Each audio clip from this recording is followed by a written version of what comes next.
Ok, lâu rồi nó khné ngày năng cứ dương nâng mò set up nâng bật chích mũi đã tăng tôi nâng authentication ai ca set up tập bông nâng cứ dương nâng chạp đào một bì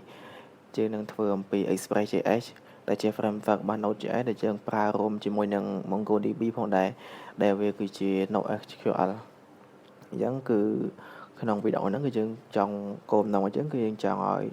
chạy một bì cả thưa authentication nâng khi nông Express.js ok ឥឡូវយើងមក set up បច្ចេក Express.js សិនចាំបង្កើតនៅ folder directory មួយព្រោះនៅក្នុង Node.js គឺមុននឹងយើង install Node.js បានគឺយើងត្រូវបង្កើត directory មួយសិនសម្រាប់ store នៅបច្ចេកមួយហ្នឹងអញ្ចឹងគឺយើងត្រូវបង្កើតមកខ្ញុំអត់ចង់ចូលទៅបង្កើតនៅក្នុង file សារ command បង្កើតមក mkdir artify អូខេខ្ញុំដាក់ artify API យើង cd មកកាន់ Artify API អូខេអញ្ចឹងបន្តមកទៀតគឺយើងត្រូវ install នៅ Node.js នៅក្នុងបច្ចេកមួយហ្នឹងក្នុងការ install គឺយើងប្រើ npm init.x យើងប្រើ .x វាយើងមិនចង់ឲ្យវាសួរនាំយើងច្រើនទេធ្វើបែបហ្នឹងគឺយើងអាច auto directory ហ្មងយើងមិនដាក់ .x ទេយើងត្រូវការសរសេរអីតាមហ្នឹងទៀតអូខេនេះយើងបាន install នៅ Node.js ហើយអញ្ចឹងបន្តមកទៀតអ្វីយើងត្រូវធ្វើបន្តទៀតគឺយើងត្រូវ install នៅ Express.js នៅក្នុងការ install គឺយើងប្រើ npm install express អូខេយើងរងចាំតិចសិនព្រោះ Express វាធំដែរវាមិនមែនលឿនដូចនេះឥឡូវវារួចហើយ Express.js យើងមក install បន្តមកទៀតក្នុងការ set up Express ហ្នឹងគឺយើងខ្ញុំចង់ install វាឲ្យមកស្រាប់ហ្មងគឺយើងត្រូវការ install នៅវាមាន JSON Web Token គេហៅ JWT ហ្នឹងហើយទៅយើងត្រូវការ install .env ដើម្បី custom នៅ env នេះយើងប្រើសម្រាប់ផ្ទុកនៅ URL ផ្សេងតាក់ទងនឹង key secure វាអីហ្នឹងតាក់ទងនឹង URL របស់ MongoDB តាក់ទងនឹង database អីយើង store ទុកនៅក្នុងហ្នឹងដើម្បី secure នៅ API របស់យើងកុំឲ្យគេ attack ចូលបានឲ្យងាយស្រួលគឺធម្មតានៅក្នុងការធ្វើ API គឺយើងត្រូវការដាក់របស់ទាំងអស់ហ្នឹងនៅក្នុង env ហើយយើងអត់ដាក់វាសរសេរតែផ្ទាល់ទេយើងសរសេរផ្ទាល់ងាយស្រួលក្នុងការ attack អញ្ចឹងចំណុចបន្ទាប់យើងត្រូវ npm install Mongoose ក្នុង Mongo គឺយើង install យើងប្រើពាក្យថា Mongoose បន្ទាប់មកយើងត្រូវការ install JSON Web Token បន្ទាប់មកយើងត្រូវការ install bcrypt JS អាហ្នឹងគឺយើង bcrypt JS ហ្នឹងគឺកន្លែងយើងត្រូវ របស់យើងត្រូវការ encrypt ដូចជា email ID password អីហ្នឹងដើម្បីធម្មតាគេប្រើ bcrypt ហ្នឹងដើម្បីបំលែង password នៅកុំឲ្យគេងាយស្រួលមើលអញ្ចឹងយើង install នៅបន្ទាប់មកទៀតដូចជា .env គឺយើងត្រូវការ install ដូចគ្នាអូខេយើងត្រូវការប៉ុណ្ណឹងយើងរងចាំតិចសិនព្រោះវាច្រើនដែរយើង install ម្ដងមកស្រាច់មកដោយសារមិនចង់ install ច្រើនដងទៀតទេឥឡូវយើងមក install មួយទៀតគឺយើង install នៅ Nodemon ហ្នឹងគឺយើងប្រើដើម្បីនៅ run server ព្រោះយើងអត់ចង់សរសេរអានោះទេយើងសរសេរ Nodemon មកវាលឿនជាងងាយស្រួលមើលអញ្ចឹងយើងក្នុងការ install Nodemon ហ្នឹងគឺយើងប្រើ npm ដូចគ្នា npm install .save .dev ព្រោះវាត្រូវការ save ចូលកាន់ directory dependency អញ្ចឹងត្រូវការបែបហ្នឹងហើយយើងប្រើ Nodemon អូខេយើងដាក់តែប៉ុណ្ណឹងមកអូខេឥឡូវយើង install រួចហើយយើងចូលដល់ការបច្ចេកមួយហ្នឹងអញ្ចឹងយើង code dot មកដើម្បីបើកនៅ editor code របស់យើងប្រើ VS Code ហ្នឹង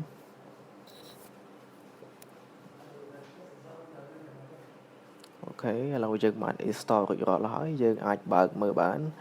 ហើយនៅក្នុងនេះ dương cài mất rồi nhung chọn đấy chúng đã server.jsវិញserver.js ហ្នឹងបើយើងដាក់តែ server.js អញ្ចឹងនៅក្នុងការបង្កើត file ក៏យើងដាក់ server.js ដូចគ្នាហើយត្រង់នេះយើង custom មួយមកដល់ custom script វាសម្រាប់ run នៅ Express ហ្នឹងក្នុងការ custom គឺយើងប្រើ install nodemon មុនហ្នឹង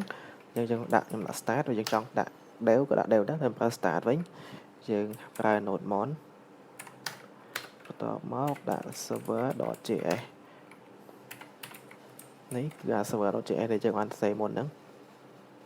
អញ្ចឹងយើងទៅនេះយើងទៅបង្កើតមួយគ្នាគឺ server.js ហ្នឹងបើថាយើងកែកន្លែង main មកយើងទៅកាន់ server.js បើយើងដាក់អីយើងដាក់បង្កើតនឹងដូចគ្នាបន្ទាប់មកទៀតចូលមកដល់ក្នុង server.js នេះទៅនេះគឺយើងត្រូវបង្កើតមួយដែលវាមានឈ្មោះថាយើងត្រូវ require មួយសិន require express ដើម្បីយកមកប្រើអញ្ចឹងនៅក្នុងហ្នឹងគឺយើងមានយើង con express ស្មើនឹង require នៅ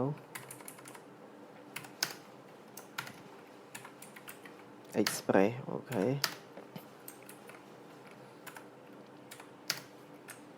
បន្ទាប់មកទៀតយើងបង្កើត variable មួយដែលមានឈ្មោះថា app ជាដាក់ឈ្មោះអីទៅ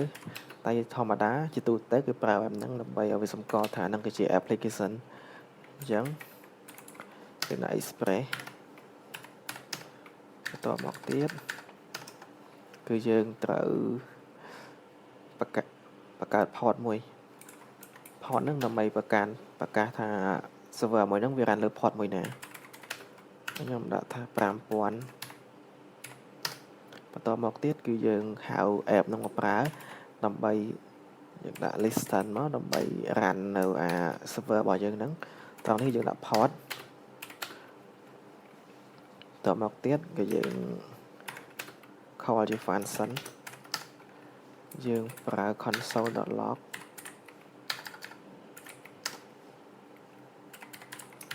ត្រង់នេះគឺយើងដាក់មក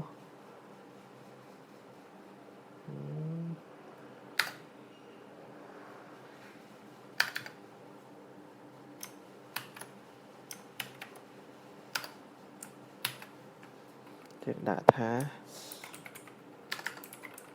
server run on port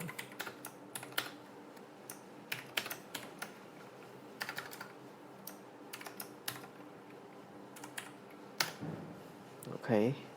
ប៉ុណ្ណឹងមកក៏យើងអាចឲ្យអាហ្នឹងវាអាច run បានហើយអញ្ចឹងយើងអាចទៅតេស្តមើលទាំងអស់គ្នាថាធ្វើឲ្យយើងហ្នឹងគឺវាត្រូវឬអត់យើងប្រើ npm run start អូខេឥឡូវយើងជោគជ័យហើយនេះគឺយើងសរសេរមុនហ្នឹងដាក់5000អញ្ចឹងអា server ហ្នឹងយើង run លើ port 5000អូខេបន្ទាប់មកទៀតគឺយើងចង់ហៅអានោះអូខេយើងដាក់ require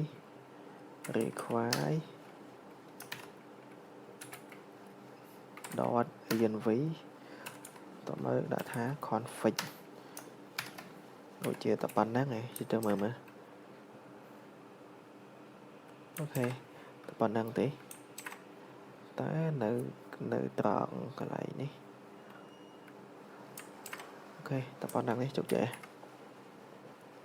អញ្ចឹងគឺយើងនៅយើងដាក់ .env មួយមក.env នៅ env នេះគឺយើងនឹងប្រកាសនៅយើងធ្វើដាក់ជា port មួយ port ស្មើនឹង5000យើងហ្នឹងអញ្ចឹងត្រង់នេះយើងបដូរមកជាហៅ env ប្រើវិញក្នុងការប្រើហៅ env ប្រើគឺយើងហៅ process env process.env .port របស់យើងហ្នឹងប៉ុណ្ណឹងអូខេឥឡូវជោគជ័យឥឡូវដើម្បីច្បាស់យើងកែនេះមកជា3000វិញតើវាត្រូវតាមហ្នឹងអត់អូខេ ហ្នឹងវាជោគជ័យអីនៅក្នុងការប្រកាស ENV ប្រើហ្នឹងដាក់5000វិញមក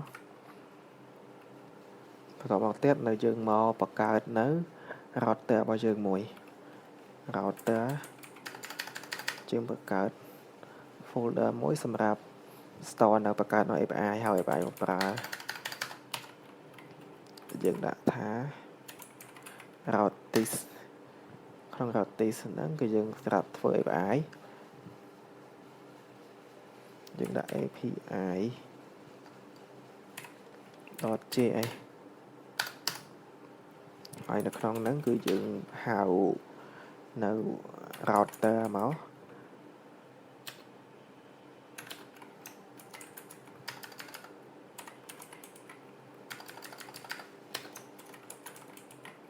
នេះគឺយើងដាក់ប៉ុណ្ណឹងមក router.get យើងដាក់តែ router ទេបានណាយើងដាក់តែ router ទេ router.get យើងដាក់ /1 ត្រង់នេះយើងដាក់ថា request raise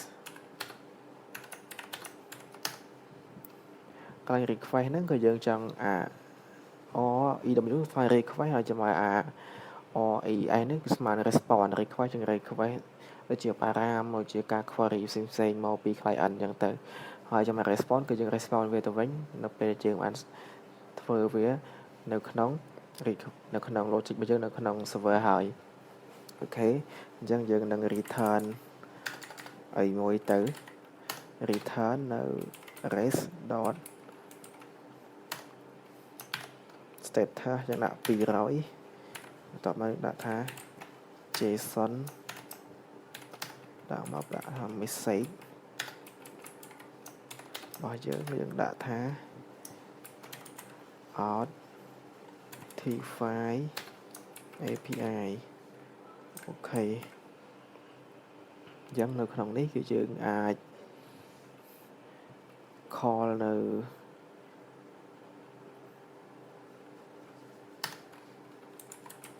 API ហ្នឹងមកប្រើបានហើយយើងដាក់ថា require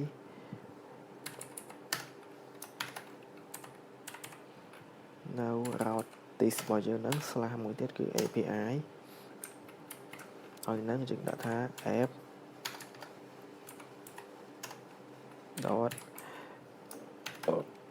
.use យើងដាក់ / មួយយើងដាក់ថា API / v1 ចឹងមកត្រង់នេះយើងដាក់មួយទៀតគឺយើងដាក់ឈ្មោះវាថាយើងដាក់ថា API ហ្នឹងប៉ុណ្ណឹងមកយើងអាចហៅ API ប្រើបានអូខេតែនៅក្នុងនេះយើងផ្លេចមួយយើង complete ប្រកាស default export វាចេញមកផងយើងប្រើ module.export ស្មើនឹង route អូខេអានេះអត់មានហ្នឹងទេអូខេប៉ុណ្ណឹងឥឡូវយើងទៅតេស្តទាំងអស់គ្នា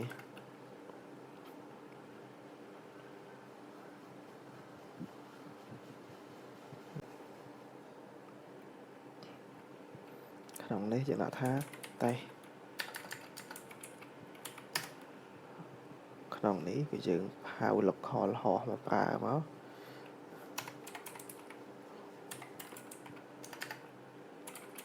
local host /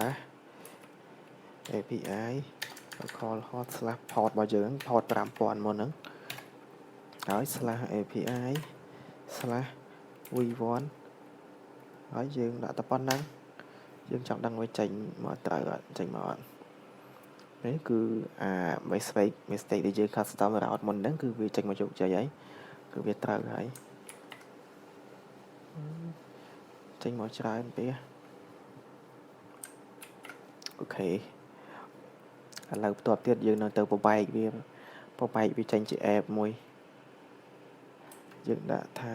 app.js នៅក្នុង app.js ហ្នឹងគឺយើងនឹងហៅអានេះមកប្រើវិញគឺយើងនឹងមក copy របស់ទាំងប្រមាណនេះទៅវិញដែលវាមាននៅអានេះ ដូចជាប៉ុណ្ណឹងឯង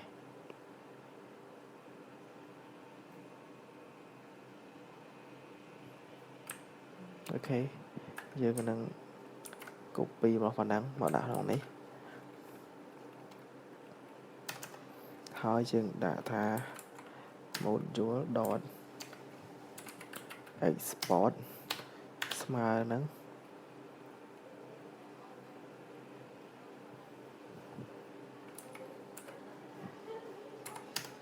em អូខេហើយអានៅក្នុងនេះគឺយើង con វាមកយើងថា app ស្មើនឹង require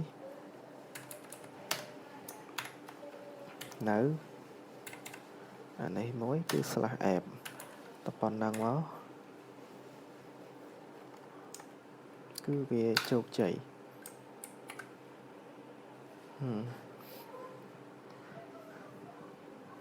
អូខេហើយយើងបែកវាយើងបាន server មួយបាន app មួយបាន .env ហើយបាន API យើងបានប្របែកបានប៉ុណ្ណឹងហើយបន្តមកទៀតគឺយើងនឹងមក connect ទៅលើនេះម្ដង connect ទៅលើ database ម្ដងអញ្ចឹងក៏យើងបង្កើតយើងដាក់ local មួយសិនមក db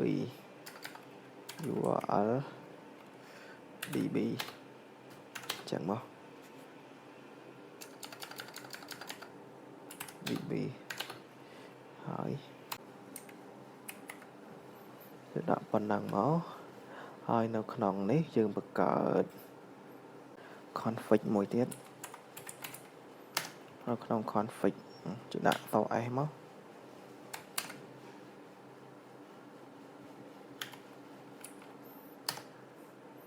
នៅក្នុងហ្នឹងយើងដាក់ថា connect db.js នៅក្នុងការ connect db.js ហ្នឹងគឺយើងមាន con mongo អាហ្នឹង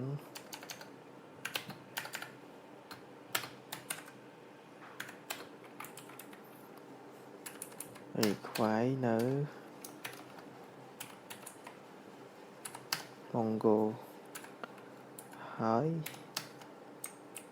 បន្តមកទៀត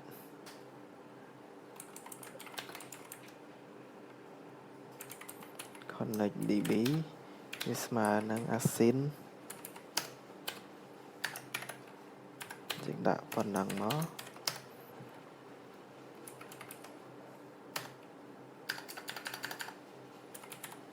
try catch ជាងការពារ error របស់យើង console.log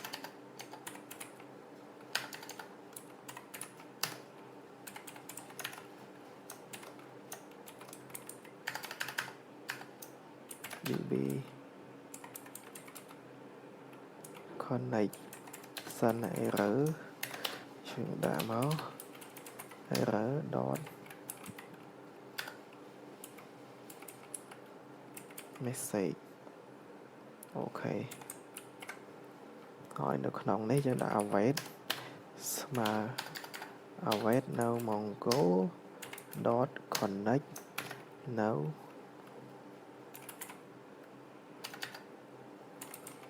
process.env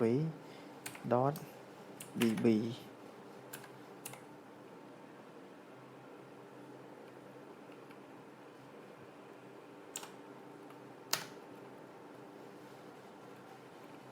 យើងដាក់មក console.log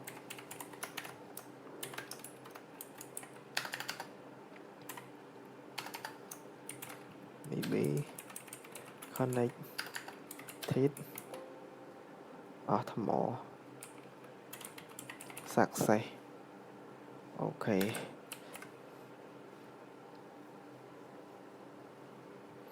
ឡូវយើងនឹងមកហៅអានឹងមកប្រើ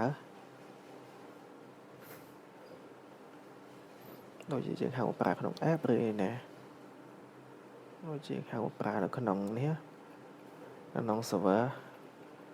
អញ្ចឹងយើងដាក់មក connect db ស្មើនឹង require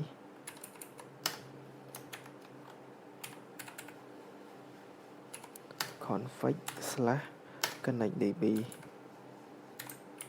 ហើយក្នុងនេះយើងដាក់មកយើង click export វា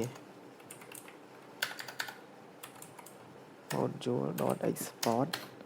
ស្មើនឹង connect db អូខេក្នុងនេះយើងដាក់មក connect db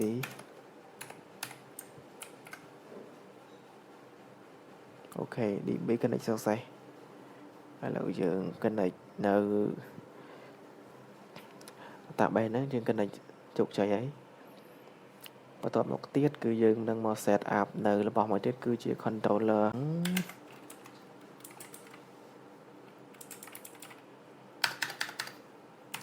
វាចង់មានបញ្ហា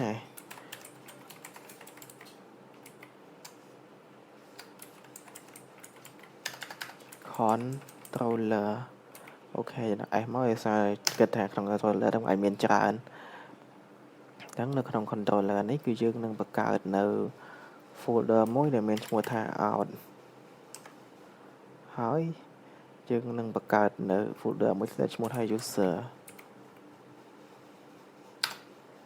យើងបង្កើតពីរនៅពីរនឹងទុកចោលសិនតែឥឡូវយើងនឹងបង្កើត function មួយ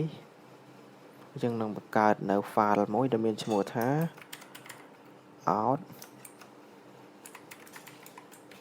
controller.js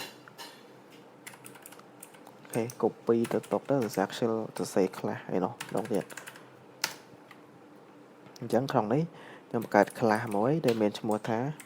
out controller បន្ទាប់មកខ្ញុំនឹង export ខ្ញុំហៅ module មួយដែលមាន module ហ្នឹង export អា class ហ្នឹងទៅប្រើ export អា class ហ្នឹងដែលមានឈ្មោះថា out controller អ្នកគ្នាធ្លាប់រៀន OOP ប្រកាសស្គាល់ហើយតើតើនឹង class អីហ្នឹងអញ្ចឹងនៅក្នុងនេះគឺយើងនឹងមកដាក់មកយើងដាក់ឈ្មោះថា login ស្មើនឹង async request raise អូខេយើង complete នៅពេលយើងសរសេរជា API complete អសោះ try catch គឺត្រូវដាក់ព្រោះយើងការពារមែនតើការពារវា error ទៅការពារក្នុងការកើង server អញ្ចឹងនៅក្នុងការ try catch នៅក្នុងនេះយើងដាក់ console យើងដាក់ console ទេយើងដាក់ rest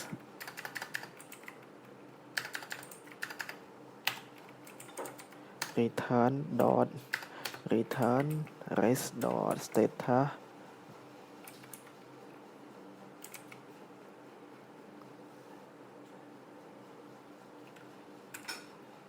.json អូ status របស់យើងអត់មានដាក់នេះចំពោះនៅក្នុងការ status error ហ្នឹងយើងប្រើ status 500អ្នកគ្នាហើយយើងដាក់ .json មកយើងដាក់ថា message ដាក់ថា internal server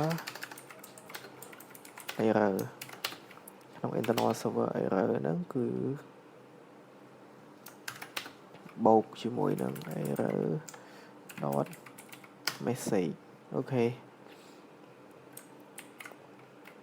នេះយើង custom ឲ្យហ្នឹងក្នុងនេះយើងដាក់មួយ con យើងដាក់ថា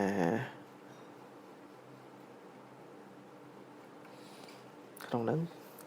គឺអូខេគឺយើងនឹងមកតេស្តនៅ request.od អូខេក្នុងនេះយើងដាក់ email ហើយនឹង password ហើយយើងនឹង return ទៅវិញ នៅ race dot status 200 dot json ក្នុងនេះយើងដាក់មួយទៀតដែលមានឈ្មោះថា data ក្នុង data ហ្នឹងក្នុងនេះយើងមាននៅ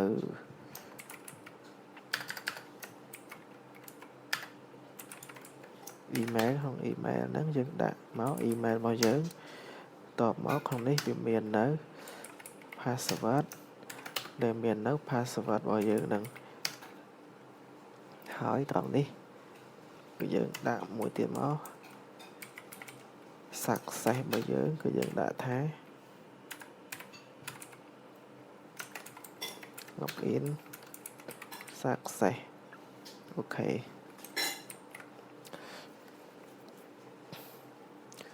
យើងនឹងទៅអានេះដាក់អក្សរធំដូចគ្នាមកបន្ទាប់មកទៀតយើងចូលមកកាន់ app របស់យើងនៅក្នុង app ហ្នឹងគឺយើងមកហៅនៅ controller របស់យើងហ្នឹងក្នុង controller ហ្នឹងគឺយើងអត់ទេច្រឡំយើងអត់ចូលមកកាន់ app ទេយើងចូលមកកាន់ router របស់យើង router របស់យើងគឺយើងបង្កើតមកដើម្បីសម្រាប់ call នៅនេះហ្នឹងហើយសម្រាប់ call នៅ controller មកប្រើហ្នឹងហើយចឹងហើយហ្នឹងអញ្ចឹងយើងដាក់មក out controller ស្មើនឹង require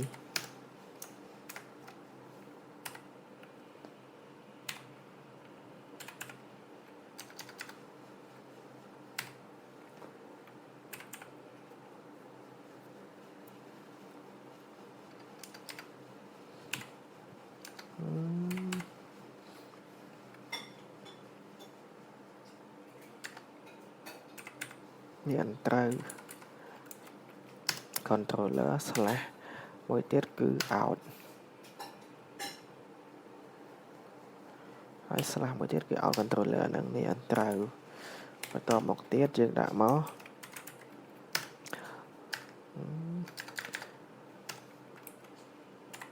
con out controller នេះមកយើងកែនេះមួយទៀតយើងកែនេះមកអក្សរតូចវិញមកតែខ្សែតាំងវាជា variable ស្មើនឹង new out controller នេះគឺការប្រកាស instance class របស់យើងនឹងមកប្រើបន្តមកទៀតត្រង់នេះគឺខ្ញុំនឹងប្រកាសនៅ route មួយប្រកាសនៅ call API មួយ dot ខ្ញុំប្រើ method post ហើយក្នុងហ្នឹងខ្ញុំដាក់ថា slash login ហើយនៅក្នុងនេះគឺខ្ញុំដាក់នៅ out controller dot login របស់យើងហ្នឹងគឺយើងដាក់ប៉ុណ្ណឹងអូខេតមកយើងនឹងមកតេស្តសាកល្បងមើល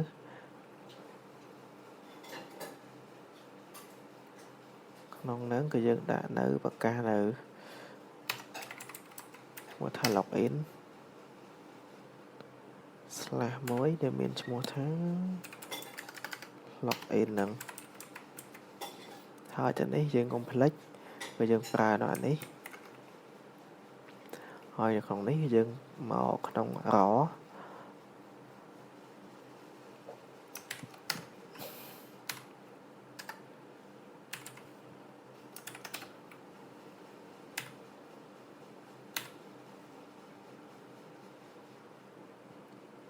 ដូចជាមិនអញ្ចឹងទេយេអូខេត្រូវហើយយើងដាក់មក email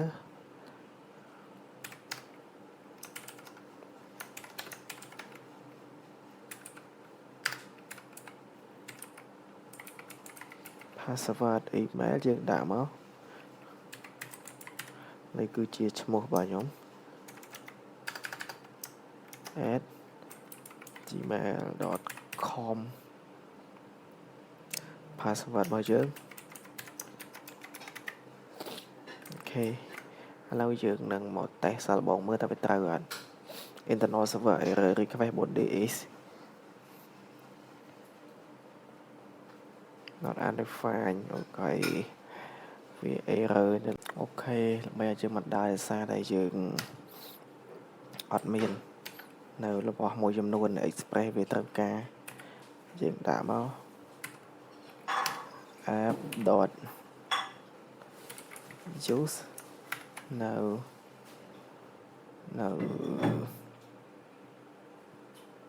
ok phá đây cho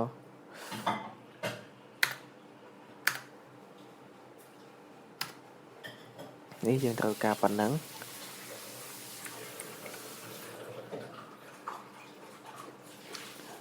ឥឡូវយើងទៅតេស្តសាកល្បងថ្មីទាំងអស់គ្នាម្ដងទៀតអូខេនេះជោគជ័យហើយគឺយើងបានតេស្តសាកល្បងកញ្ញាឥឡូវយើងនឹងមកបង្កើតនៅយើងនឹងមកបង្កើតនៅ model ម្ដង model របស់យើងនៅក្នុង model ហ្នឹងគឺ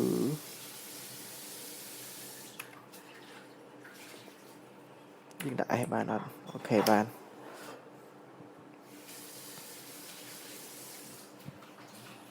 នៅក្នុង model ហ្នឹងគឺយើងដាក់នៅ user មួយមក .js អញ្ចឹង con mongo ស្មើនឹង require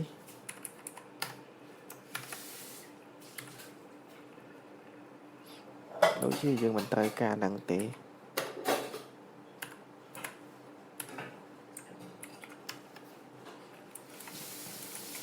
con user schema ហើយសារនេះ store schema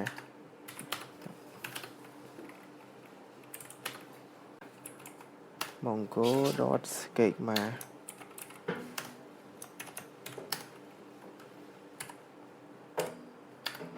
ហើយខាងនេះយើង con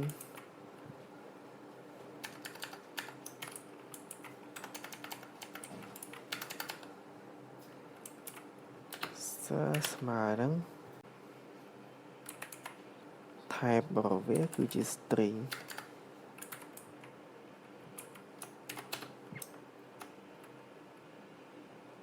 ដូចជាមិនត្រូវទេបានមកចេញអញ្ចឹងអូខេបន្ទាប់មកទៀតយើងមាន email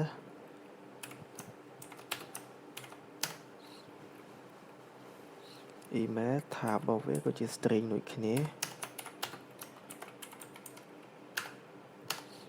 តបមកទៀតអាហ្នឹងគឺយើងត្រូវការ require គឺ true ហើយវាគឺ unit ទៀត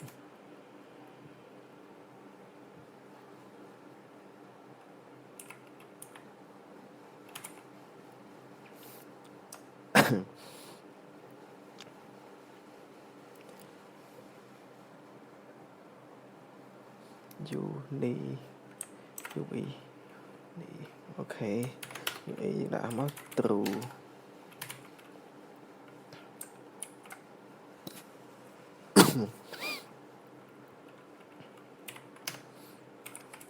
ហើយ password របស់វាយើង type គឺ string ដូចគ្នា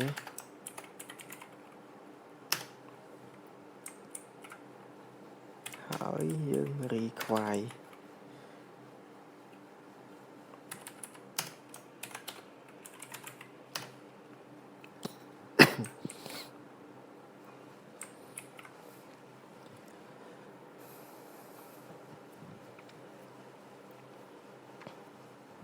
តបមកទៀតយើងនឹងចូលមកកន្លែង controller យើងវិញ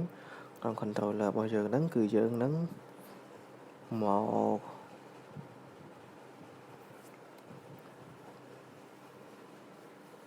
ធ្វើការ register មួយសិនធ្វើការ register មួយសិន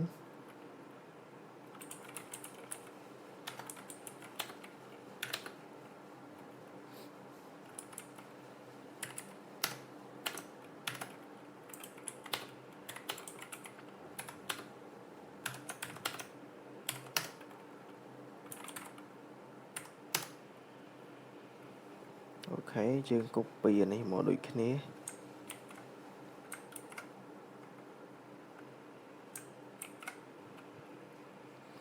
យើងមកហៅ model user យើងមុនហ្នឹងមកប្រើ con user ស្មើនឹង require ក្នុងការហៅគឺយើងប្រើខ្វាយបែបហ្នឹងហើយ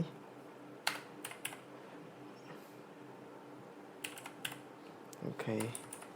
នេះ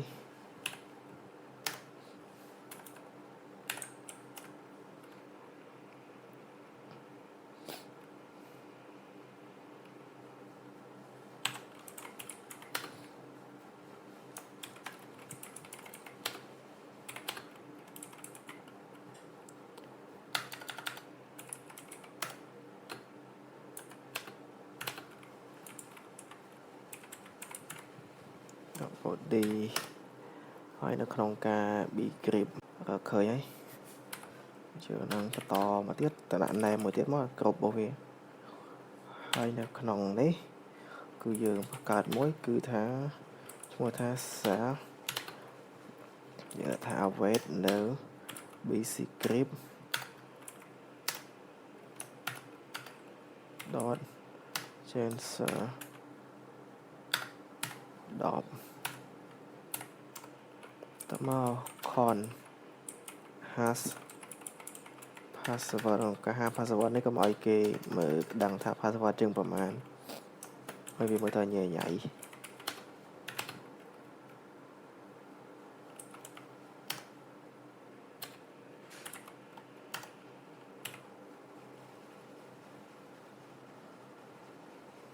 has no password ហើយមួយទៀតគឺ changer អូខេ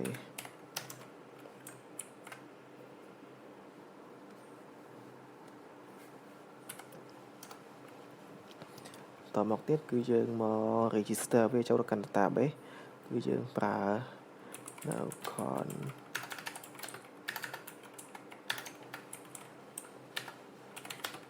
result ស្មើនឹង await នៅ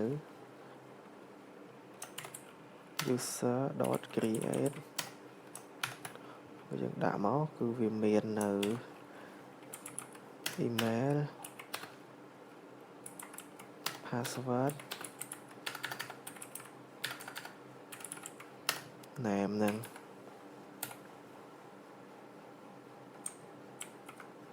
មានប៉ុណ្ណឹងបន្ទាប់មកគឺយើង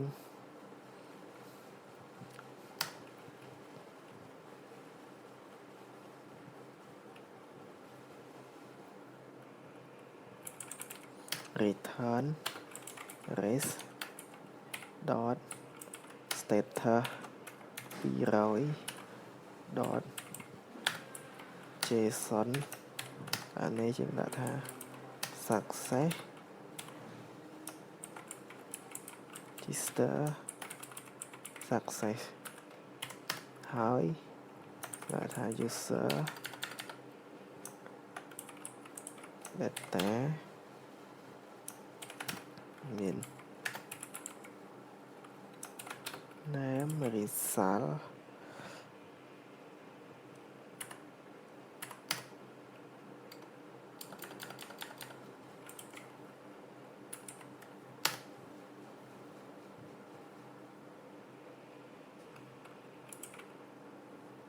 អូខេយើងមានប៉ុណ្ណឹងតនេះយើងប្រើ hash password តបមកទៀតយើងចូលមកកន្លែង API ហើយយើងនឹងមកប្រកាសនៅកន្លែងនេះយើងដាក់ថា register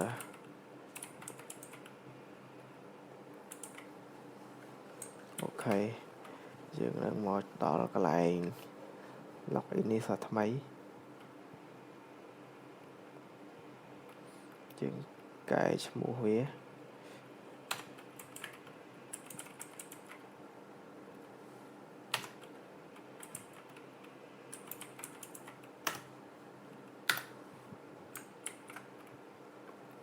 នៅក្នុង body នេះគឺយើងខ្វះ name មួយទៀត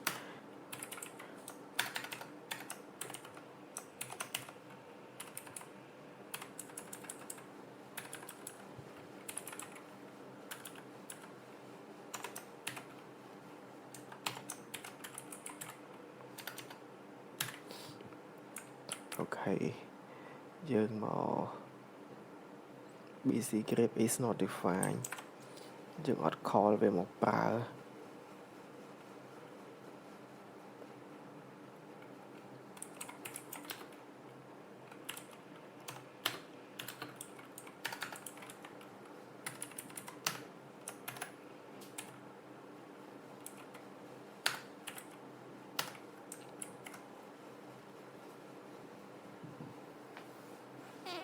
អូខេឥឡូវយើងដាក់ថា if มันមាន user ទេយើងនឹង return នៅ res.status 404 status 404 គឺយើងចង់សំដៅទៅលើ user ហ្នឹងគឺมันមានទេអញ្ចឹងយើងដាក់ json មក message យើងដាក់ថា user not found អូខេ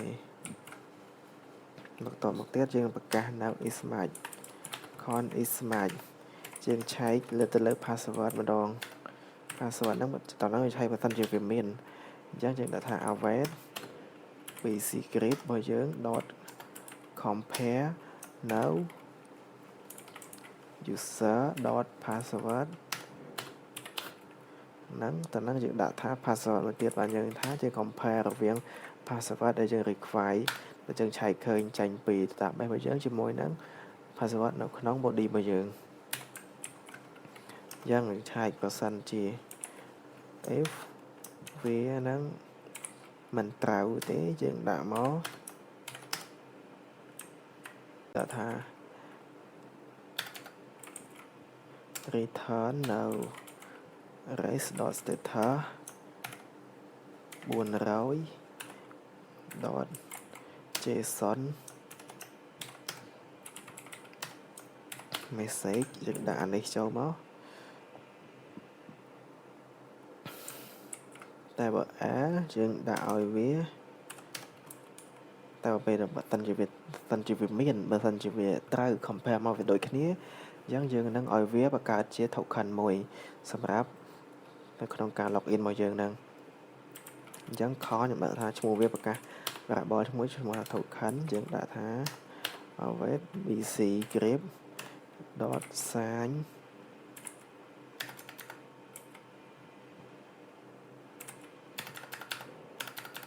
ទៅជាមិនត្រូវហ្មង JWT អូយើងប្រកាស JWT ហៅ JWT មួយថែម JWT ស្មើនឹង require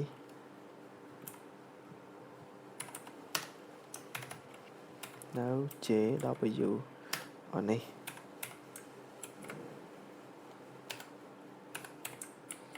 យ៉ាងនៅត្រង់នេះយើងដាក់មក JWT .sign យើងមានអីគេខ្លះយើងមានរបស់យើងទី1តើតើទៅនឹង user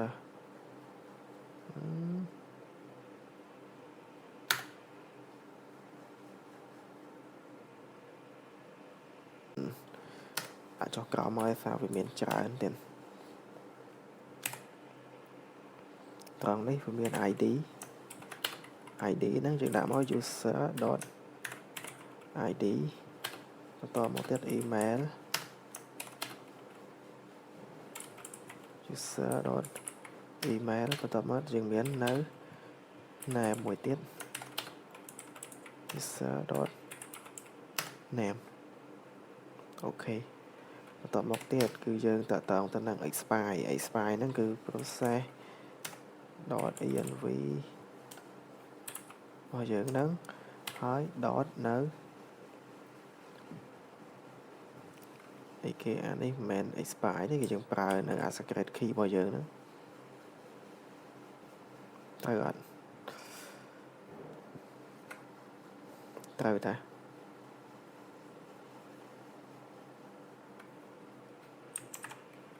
អូខេខ្ញុំបាន copy មកហើយ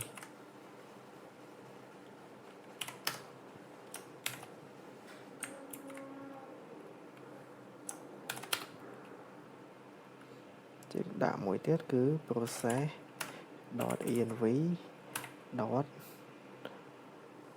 អីគេអានេះ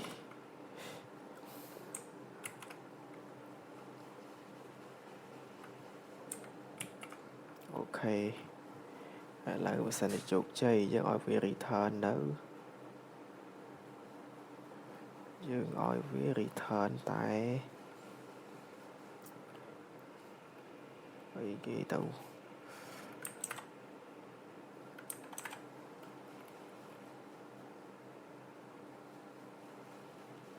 អូខេតោះនេះដាក់បោះជា message មកកែវាជា message មកវិញហើយតនេះយើងដាក់ថាជា token អញ្ចឹងមក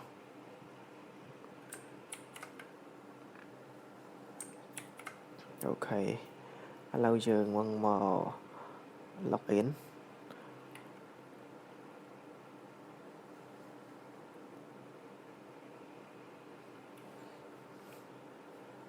បានន័យថាវាអត់ត្រូវទេ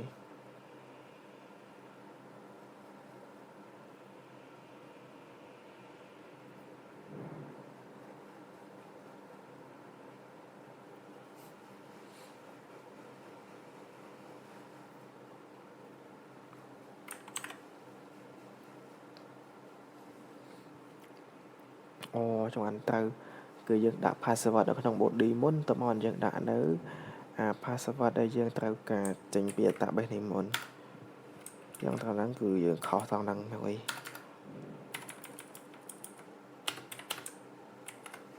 អូខេដងទៀតនេះជោគជ័យហើយគឺយើងបាននៅ login successful ហើយបន្ទាប់មកយើងក៏មាននៅ token ចេញមួយទៀតដែរ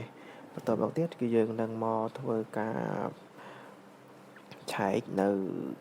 យើងមកធ្វើនៅ middleware ម្ដងសម្រាប់ឲ្យ user អាចចូលទៅបានហើយនឹងអាច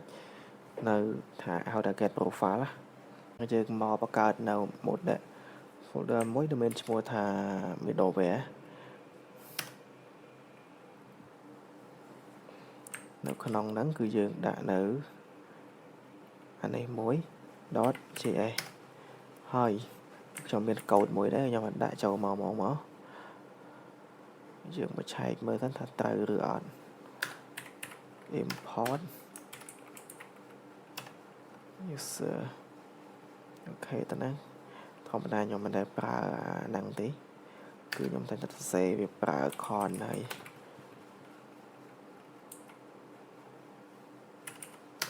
UT ស្មើនឹង require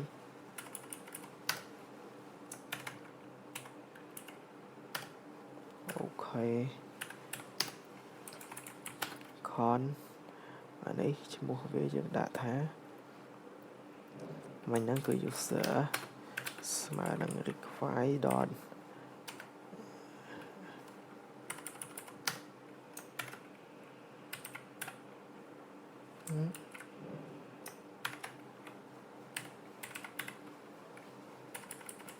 model slash វាគឺ user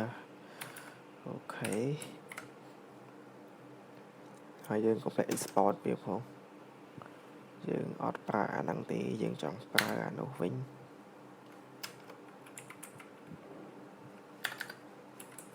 module.export ស្មើនឹង protect អូខេអានេះគឺនៅក្នុងចូលរើខ្វែ header វាហ្នឹងដែលវាមាននៅ Bera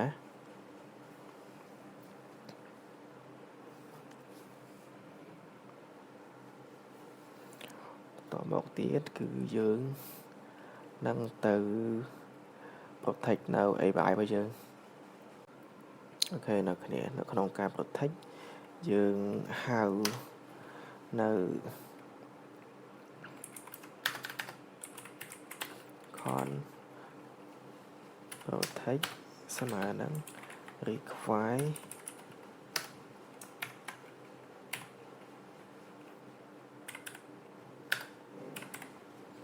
នៅ middleware slash អូខេប៉ុណ្ណឹង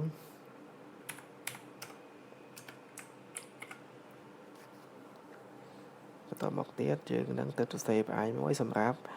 get no use get no profile ហើយក្នុងហ្នឹងខ្ញុំសរសេរនៅនេះវិញខ្ញុំនឹងសរសេរនៅអូខេហើយយើងសរសេរនៅក្នុង out ហ្នឹងឯងយើងខ្ជិលសរសេរដូចនោះ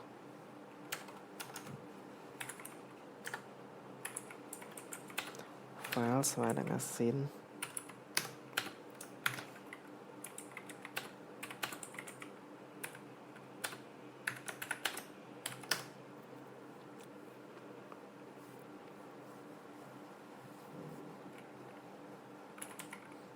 try catch របស់យើង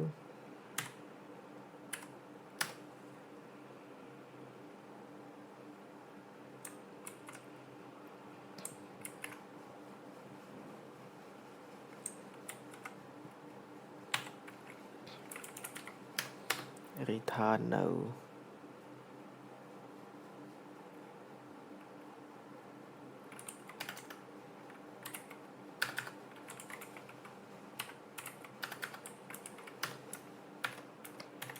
200 dot json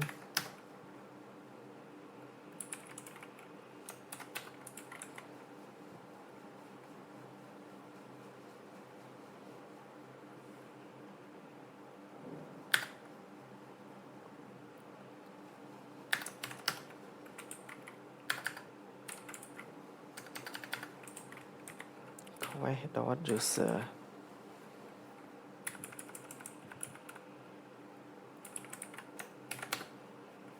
តែសិនថាវាត្រូវអត់អានេះយើងបដូរវាមកឈ្មោះវាមកដាក់ថា profile មក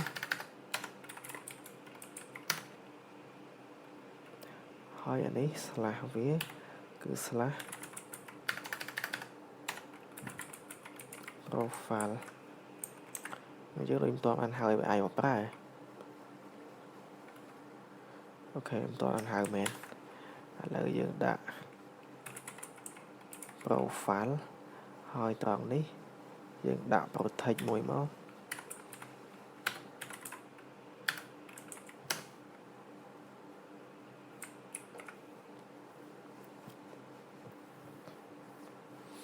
អូខេឥ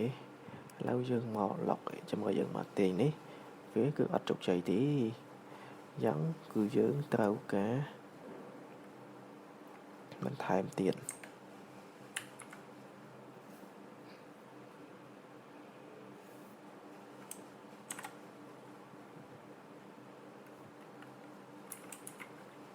អូយើងផ្លេចដូរអា method វានេះគេថា no token provide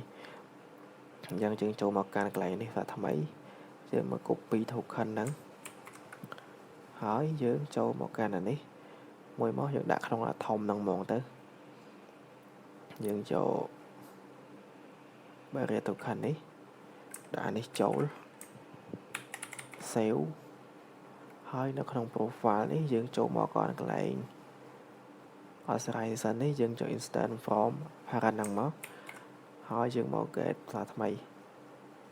error ដាក់ថា cannot from body អីអានេះយើងឡើងត្រូវការហើយតា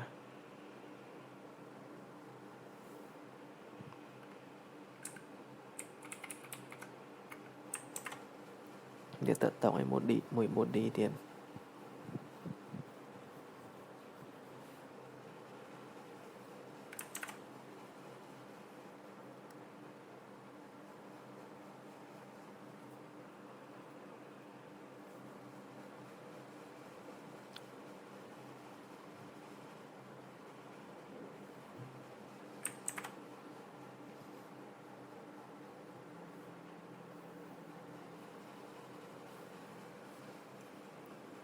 យើងមកឆែកមើលអស់សិន